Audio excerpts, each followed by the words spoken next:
तो सबसे पहले हम इसके कंटेंट्स के बारे में जान लेते हैं। This book contains 8 chapters. पहला है the earth in the solar system, जिसमें हम अपनी अर्थ के बारे में बात करेंगे और सोलर सिस्टम के बारे में बात करेंगे। Second is globe, latitude and longitude. Third is motion of the earth. Fourth, maps, major domains of the earth, major landform of the earth, our country India. Eighth is India, climate, vegetation and wild life. This is the first chapter that we are going to study. तो ये जो chapter है हम इस format में नहीं पढ़ेंगे कि बुक को पूरा वर्ड बाय वर्ड पढ़ना। मैं आपको नोट्स प्रोवाइड करूँगी एक समरी फॉर्म में, जिसमें हम कंसेप्ट की बात करेंगे और पूरी बुक को इसी तरह से कवर करेंगे। चैप्टर स्टार्ट करने से पहले हम ये जान लेते हैं कि हमें पढ़ना कैसे है, कि what is the way of study. तो हर चैप्टर में समरी होती है, ठीक है। एवरी चैप्टर कंटेन समरी, और उसमें होते हैं दो चीज़ें, कंसेप्ट और फैक्ट, ठीक है। तो हम सबसे पहले बात करेंगे कंसेप्ट की, क्योंकि अगर एक बार कंसेप्ट क्लियर हो गया तो समरी को कवर करना is a cake walk for everyone. और हम बात करेंगे कुछ फैक्ट्स की, क्योंकि फैक्ट्स को आप चेंज नहीं कर सकते। फॉर एग्ज़ाम्पल, जैसे सोलर सिस्टम है 8 प्लैनेट्स, उसमें सोलर सिस्टम में जो अभी हम पढ़ने जा रहे हैं इसमें 8 प्लैनेट होते हैं, तो 8 प्लैनेट ही रहेंगे जब तक कि 9th प्लैनेट डिस्कवर नहीं हो जाता। तो इसको बोलते हैं हम फैक्ट्स। तो अगर एक बार कंसेप्ट समझ में आ गया तो थ्योरी को समझना is a very easy thing. तो स्टार्ट करते हैं चैप्टर नंबर 1 के कॉन्सेप्ट से। तो सबसे पहले इसके नाम के बारे में जान लेते हैं कि इसका नाम से हमें इस चैप्टर के बारे में क्या पता चल सकता है। Okay, the earth in the solar system. इसमें 2 मेजर वर्ड्स हैं, the earth and the solar system.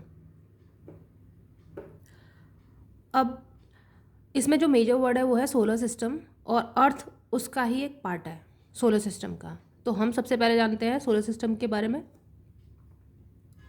तो this is the entire image of solar system. Sun के बाद आते हैं उसके 8 प्लैनेट्स। अगर हम सीरीज से जानेंगे इनके बारे में तो नेम, मरकरी, वीनस, अर्थ हमारा कौन सी पोजीशन पे है, 3rd पे। Then Mars, Jupiter, Saturn, Uranus, Neptune. और हम देख रहे हैं यहाँ पे कि मार्स और जुपिटर के बीच में ये डैश ऐसे के छोटे छोटे स्टोन्स दिखा रखे हैं, इनको बोलते हैं एस्टेरॉयड बेल्ट। तो मार्स और जुपिटर के बीच में क्या होता है, एस्टेरॉयड बेल्ट। ये क्वेश्चन कई कॉम्पिटिटिव एग्ज़ाम में आ चुका है। और जो सन के बाद ये सारे जो है इनको बोलते हैं हम प्लैनेट्स, जो एक डेफिनेट पाथ पे रिवॉल्व करते हैं अराउंड द सन। तो उस पाथ को बोला गया है ऑर्बिट, जिस पाथ पे ये रिवॉल्व कर रहे हैं। अब इसमें हम जो बात करेंगे चैप्टर में, जो डिटेल में है, वो है अर्थ के बारे में थोड़ा बात करेंगे। तो अर्थ को बोलते हैं ब्लू प्लैनेट। अब ब्लू प्लैनेट क्यों बोलते हैं अर्थ को, क्योंकि 2/3 जो सरफेस होता है उस पे है वाटर। तो वाटर, अगर हम दूर से इमेज देखें वाटर की, तो हमें वो कैसा दिखता है, blue. That's why earth is called a blue planet. अब बात करते हैं चैप्टर नंबर 1 की समरी के बारे में। तो सबसे पहले इस चैप्टर में वर्ड आता है पूर्णिमा। पूर्णिमा को बोलते हैं फुल मून नाइट, जब चंद्रमा का जो शेप होता है वो प्रॉपर पूरा दिखता है हमें राउंड शेप में। अमावस्या को बोलते हैं न्यू मून नाइट, जब हमें चंद्रमा नहीं दिखाई देता, ठीक है। तो अगर हम एक थोड़ा डायग्राम से समझना चाहें तो पूर्णिमा, फुल मून नाइट के 14 डेज़ के बाद आता है अमावस्या, मतलब 15वें दिन। और अमावस्या के बाद आता है 14 डेज़ के बाद पूर्णिमा। इस तरह से हमारा जो 30 डेज़ का मंथ पूरा कंप्लीट होता है। हम बात करते हैं कि हमने दिन में देखा है कि सन डे लाइट में बहुत ज़्यादा चमकता है, रात में देखें तो नाइट और स्टार्स ये चमकते हैं। तो एक क्वेश्चन अराइज होता है कि why can't we see the moon and all the bright objects during day time. हमें ये ऑब्जेक्ट्स दिन में क्यों दिखाई नहीं देते। तो answer is we can't see the moon and all bright objects during day time because the very bright light of the sun does not allow us to see all these bright objects of the night sky. कि जो रोशनी होती है सन की इतनी ज़्यादा होती है कि हमें ये अलाउ ही नहीं करती कि हम ये ब्राइट ऑब्जेक्ट्स जैसे मून है, स्टार्स हैं, वो ड्यूरिंग डे टाइम हम उन्हें देख सकें। अब हम बात करते हैं सेलेस्टियल बॉडीज़ के बारे में। The sun, the moon and all those objects shining in the night sky are called celestial bodies. जो भी ऑब्जेक्ट्स हैं जैसे सन है, मून है और जितने भी ऑब्जेक्ट्स हैं स्टार्स जैसे जो रात के अंधेरे में चमकते हैं उनको बोलते हैं सेलेस्टियल बॉडीज़। और इसमें जो सन है वो हमें दिन में दिखाई देता है। Okay, stars, the celestial bodies which are very big and hot. जो भी सेलेस्टियल बॉडीज़ जो अभी हमने डिस्कस किया ऊपर सेलेस्टियल बॉडीज़ होती क्या हैं, they are made up of gases. ये किसकी बनी होती हैं? गैसेस की। They have their own heat and light, और इनकी खुद की हीट होती है और लाइट होती है, which they emit in the large amount, जो ये एमिट करती हैं बहुत बड़े अमाउंट में। These celestial bodies are called stars. और यहाँ पे सबसे इम्पॉर्टेंट नोट करने वाली बात ये है, क्योंकि ये वन लाइनर में या किसी भी कॉम्पिटेटिव एग्जाम में पूछा जा सकता है कि सन है, सन क्या है? एक स्टार है, ये प्लैनेट नहीं है। ओके, जैसे हमने स्टार्टिंग में देखा कि सन है, उसके चारों तरफ क्या है? प्लैनेट रिवॉल्व करते हैं, तो सन को भी हम प्लैनेट मान लें, ऐसा नहीं है। सन एक स्टार है और बाकी जो 8 प्लैनेट्स हैं उसके चारों तरफ रिवॉल्व करते हैं।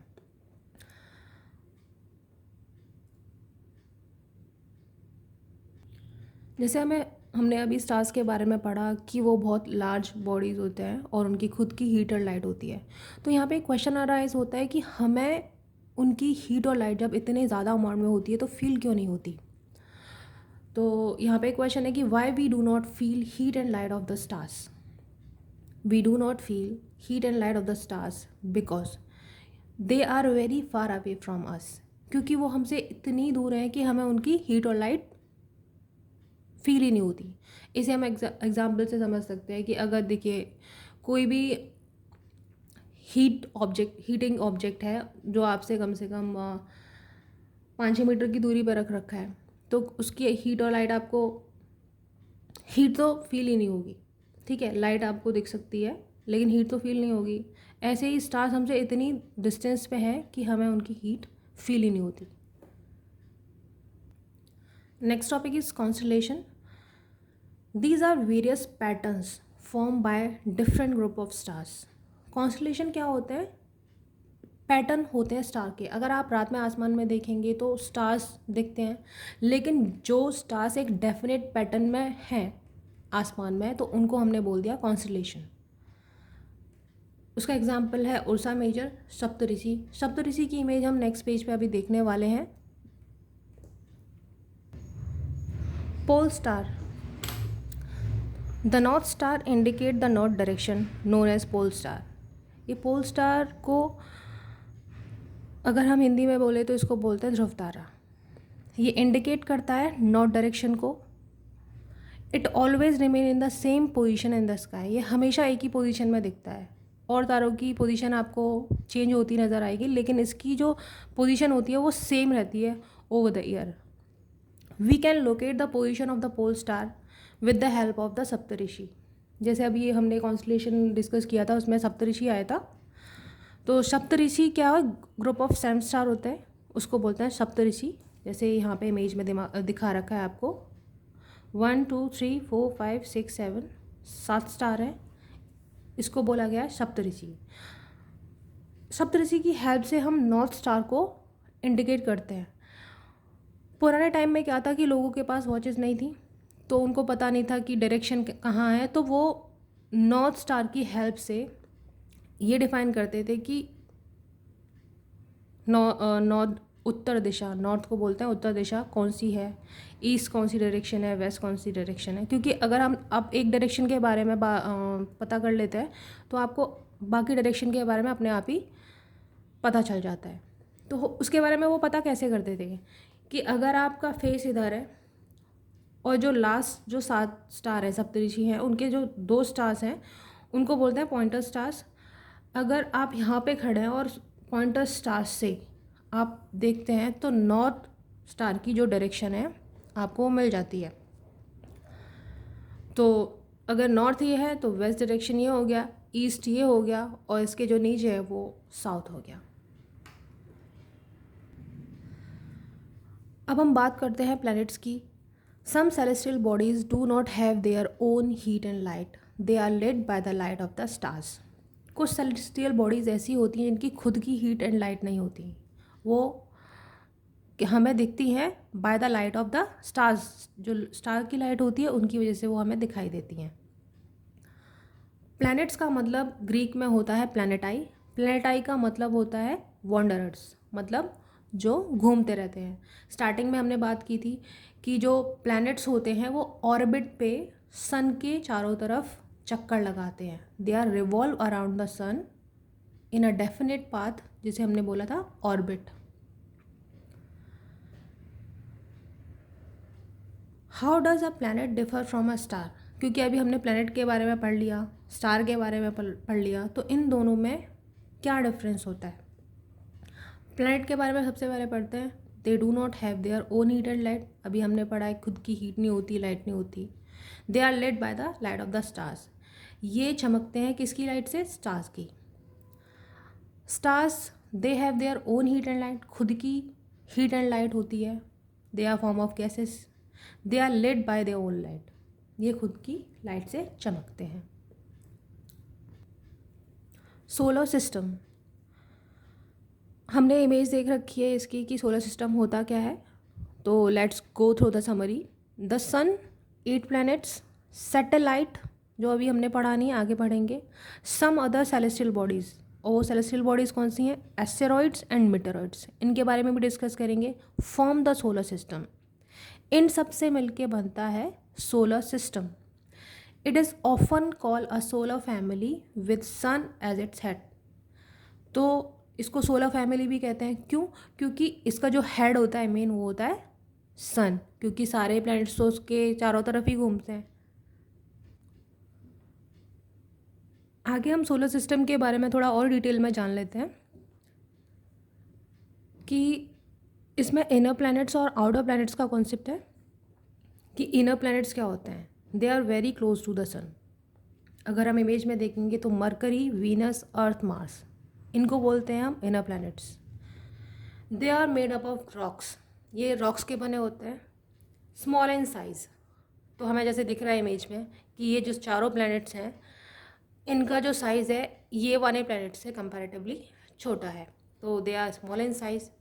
अब बात करते हैं आउटर प्लैनेट्स की। Very far away from the sun, sun से बहुत दूर है। They are made up of gases and liquids, और ये किसके बने होते हैं? गैसेस और लिक्विड के। They are large in size, और इनका साइज बड़ा होता है as compare to the inner planets.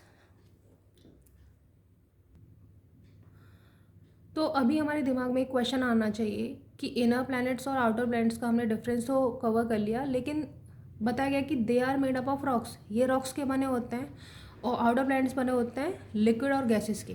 तो वाई, ऐसा क्यों है? तो हम इसके बारे में पता करते हैं कि जो मरकरी होता है, वीनस, अर्थ और मार्स, ये जो 4 प्लैनेट होते हैं वो सन के बहुत क्लोज हैं, ठीक है। तो ये सन की ग्रेविटी इतनी होती है कि इसके ऊपर यहाँ पे अगर कोई भी सामान होगा तो उस ग्रेविटी को ये अपनी तरफ खींच लेगा। सोलर विंड्स होती हैं कि सन से आने वाली जो तेज़ विंड्स होती हैं वो यहाँ पे गैसेस को टिकने ही नहीं देती हैं। लिक्विड तो टिक नहीं पाएगा, क्योंकि वो उसको इतनी हीट होती है कि उसको वेपर में चेंज कर देगी, ठीक है। तो सन की ग्रेविटी की वजह से और सोलर विंड्स की वजह से यहाँ पे जो गैसेस है, वेपर है, वो टिक ही नहीं पाता। वहीं अगर हम जुपिटर, सैटर्न, यूरेनस, नेपट्टून, इन आउटर प्लैनेट्स की बात करें तो ये सन से बहुत दूर होते हैं, तो यहाँ पे सोलर विंड्स का और ग्रेविटी का इतना इफेक्ट नहीं होता, जिसकी वजह से गैसेस और लिक्विड यहाँ पे टिक पाता है और ये साइज़ में लार्ज होते हैं।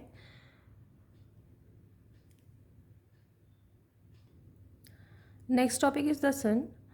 सन is made up of extremely hot gases. ये किसका बना होता है? बहुत गर्म गैसेस का. It provide the pulling force that bind the solar system. अब सोलर सिस्टम में जो 8 प्लैनेट हैं वो एक ही ऑर्बिट पे घूमते हैं. तो क्या कोई ऐसा धागा तो है नहीं भाई जिस पे हमने पाथ बना दिया और वो सारे ऑब्जेक्ट्स हैं उस पर घूम रहे हैं. ऐसी कोई लाइन नहीं है. जो हमने ऑर्बिट जिसको बोला है वो एक इमेजिनरी लाइन है. यूनिवर्स में ऐसी कोई लाइन नहीं है. तो it provide the pulling force. Pulling force कौन सी है? ग्रेविटी.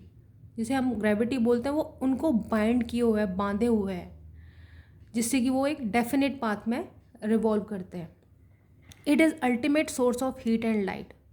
ये सबसे बड़ा सोर्स है हीट और लाइट का. अगर आगे जब चैप्टर्स में आप पढ़ेंगे कि सन की वजह से ही जो जितने भी चेंजेस होते हैं वो हमें सन की वजह से ही, जो मेन जो ड्राइवर है ना वो है सन. जो भी हो रहा है, सीजन्स हो रहे हैं और जितने भी फिनोमेना आपको सुबह से शाम तक दिखते हैं या आप सुनते हैं वो सब सन की वजह से होते हैं. जो मेन ड्राइवर है वो है हमारा सन. यहाँ पर नोट करने वाली बात है कि the sun is about 150 million kilometre away from the earth. Earth से सन की जो दूरी है वो कितनी है? 150 million kilometre away. Next topic is planet. There are 8 planet in our solar system जो हम देख चुके हैं. In order of their distance from the sun they are Mercury, Venus, Earth, Mars, Jupiter, Saturn, Uranus, Neptune. ये order आपको आगे पीछे करके भी क्वेश्चन पूछा जा सकता है तो इसे ध्यान रखिएगा. प्लैनेट्स मूव करते हैं फिक्स पाथ में जिसे हमने बोला है ऑर्बिट. और जो पाथ होता है जिसे हम ऑर्बिट बोल रहे हैं वो सर्कुलर नहीं होता, वो होता है एलोंगेटेड. अभी तक हमने पढ़ा कि सोलर सिस्टम में 8 प्लैनेट्स होते हैं, लेकिन 2006 से पहले ऐसा नहीं था. सोलर सिस्टम में 9 प्लैनेट्स थे. एक प्लैनेट इसमें और था जो नेपच्यून के बाद आता था, उसको बोलते हैं प्लूटो. लेकिन अभी प्लूटो प्लैनेट नहीं है.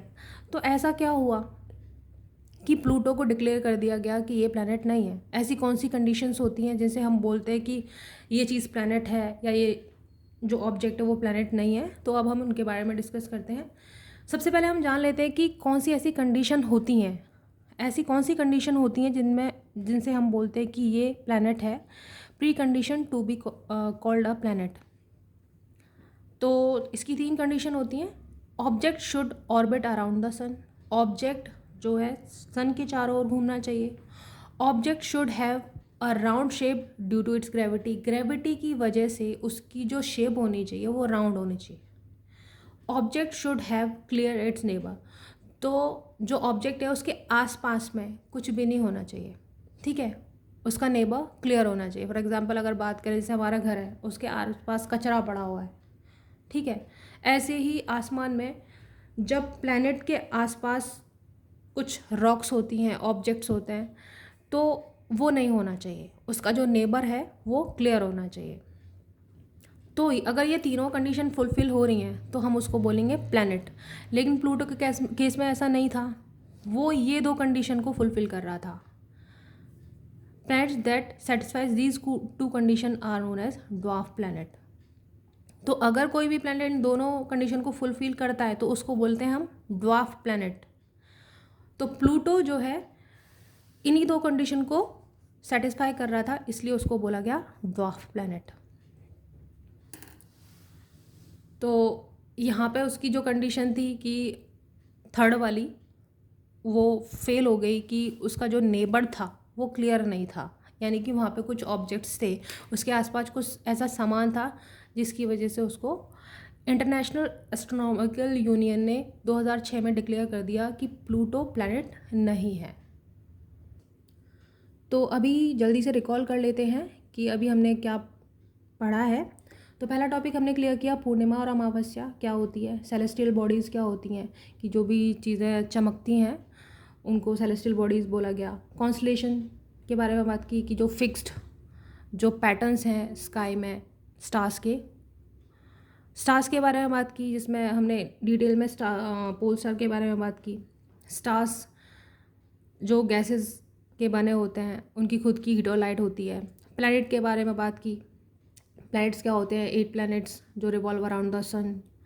नेक्स्ट सोलर सिस्टम के बारे में बात की, जो जिसमें सन एट द सेंटर है और चारों तरफ उसके 8 प्लैनेट रिवॉल्व अराउंड करते हैं।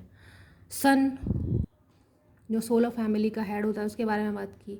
नेक्स्ट हमने बात की ड्वार्फ प्लैनेट प्लूटो कि कौन सी ऐसी कंडीशंस होती हैं कि प्लूटो को ड्वार्फ प्लैनेट बोला गया और क्यों किसी को प्लैनेट डिक्लेयर कर दिया गया कि हाँ ये प्लैनेट, इसको प्लैनेट बोलेंगे और इसको बोलेंगे कि ये ड्वार्फ प्लैनेट है। तो इसके डिफरेंस के बारे में भी हमने बात की थी और इन सबसे रिलेटेड क्वेश्चंस के बारे में भी हमने डिटेल में डिस्कस किया था। अगर आपको ये मेरा फॉर्मेट पसंद आ रहा है कि हाँ ऐसे ये हाँ ठीक है फॉर्मेट पढ़ाने का, सब कुछ आपको क्लियर हो रहा है, तो प्लीज़ मुझे कमेंट सेक्शन में ज़रूर बताइएगा, क्योंकि उसी से मुझे क्लियर होगा कि हाँ आपको समझ आ रहा है। तो आज के लिए बस इतना ही। नेक्स्ट जो टॉपिक इस चैप्टर के बचे हैं हम नेक्स्ट वीडियो में डिस्कस करेंगे। Thank you so much.